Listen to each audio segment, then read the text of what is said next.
पवार बनाम पवार। सतारा के फलटन में आयोजित एक सार्वजनिक सभा में शाही परिवार के पूर्व सदस्य संजीव राजे नाइक निम्बालकर और स्थानीय एनसीपी विधायक दीपक चौहान एनसीपी एसपी गुट में शामिल हुए। इस मौके पर सभा को संबोधित करते हुए पार्टी प्रमुख शरद पवार ने हुंकार भरी, चिंता न करो, 84 साल का हो या 90 का, ये बूढ़ा अभी रुकने वाला नहीं है। ये बूढ़ा तब तक आराम नहीं करेगा जब तक पक्का न कर ले कि महाराष्ट्र सही रास्ते पर है। जुलाई 2023 में जब भतीजे अजित पवार ने महायुति का हिस्सा बनने के लिए एनसीपी के अधिकतर विधायकों के साथ उनकी पार्टी को दो फाड़ कर दिया था, तब मीडिया ने पवार सीनियर से पूछा था कि अब पार्टी को भरोसा दिलाने वाला चेहरा कौन होगा। इस पर पवार ने बस यही कहा था, शरद पवार। बाद के घटनाक्रम ने उनकी बात को सही भी साबित किया।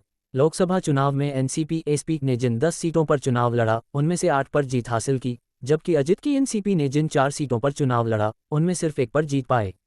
सीनियर पवार ने भतीजे को अपने पारिवारिक गढ़ बारामती में भी करारी शिकस्त दी, जहां उनकी बेटी सुप्रिया सुले ने अजित की पत्नी सुनेत्रा पवार को हरा दिया। वह भी तब जब अजित को भी शिवसेना की तरह एनसीपी का नाम और अधिकृत चुनाव चिन्ह घड़ी मिल गया था। ऐसे में शरद खेमे को नया नाम और चुनाव चिन्ह अपनाना पड़ा, जो तुरही बजाता एक व्यक्ति है। अजित खेमे की मौजूदा स्थिति भांपकर ही निम्बालकर और पूर्व मंत्री राजेंद्र शिंगने जैसे कुछ विश्वस्त सहयोगी भतीजे का साथ छोड़कर सीनियर पवार के खेमे में लौटने को बेताब हुए हैं। पवार के एक सहयोगी के मुताबिक साहेब पवार सीनियर को इस नाम से जाना जाता है को जनसमर्थन मिल रहा है, क्योंकि लोग उन्हें एक ऐसे नेता के तौर पर देखते हैं जो दिल्ली में सत्ता के दुरुपयोग के खिलाफ खड़ा है, जिसकी गूंज राज्य के इतिहास में भी सुनाई देती है।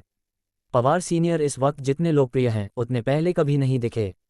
जब 2023 में अजित को महायुति का हिस्सा बनाया गया, उस वक्त माना जा रहा था कि वे महाराष्ट्र में लोकसभा चुनाव में भाजपा को जीत दिलाने के लिए ऐसा कुछ कर पाएंगे जो शिंदे नहीं कर सकते।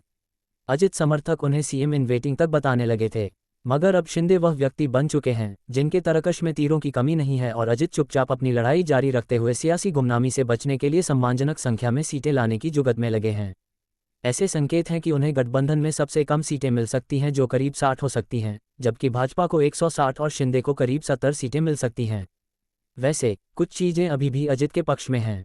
एक तो ये कि भाजपा के पास पश्चिमी महाराष्ट्र में शरद पवार से मुकाबले की कोई पुख्ता रणनीति नहीं है, जहां अजित अभी भी सबसे प्रबल दावेदारी रखते हैं, और दूसरी बात मूल एनसीपी के अधिकतर स्थानीय क्षत्रप भतीजे के साथ हैं, जो फ्रेंचाइजी मॉडल की राजनीति में काफी फायदेमंद साबित हो सकते हैं।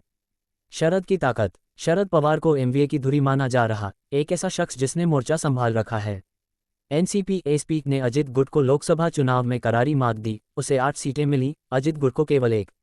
शरद की लोकप्रियता आज जितनी कभी नहीं रही, उनके साथ अविभाजित एनसीपी के मूल वोटरों और ग्रामीण जनता की सहानुभूति है। कुछ क्षेत्रों में संभावित मराठा एकजुटता उनकी मदद कर सकती है। अजित की ताकत। अजित के पास 40 एनसीपी विधायक और पार्टी का आधिकारिक नाम तथा घड़ी सिंबल है। वित्त मंत्री के तौर पर उन्होंने महिलाओं के लिए लाडकी बहन स्कीम का श्रेय लेने की कोशिश की है। अजित भाजपा के लिए पश्चिम महाराष्ट्र में अभी भी बेहद अहम हैं। पार्टी फ्रेंचाइजी मॉडल की राजनीति में काफी फायदेमंद साबित हो सकती है। अजित की महिला हितैषी छवि उनकी मदद कर सकती है।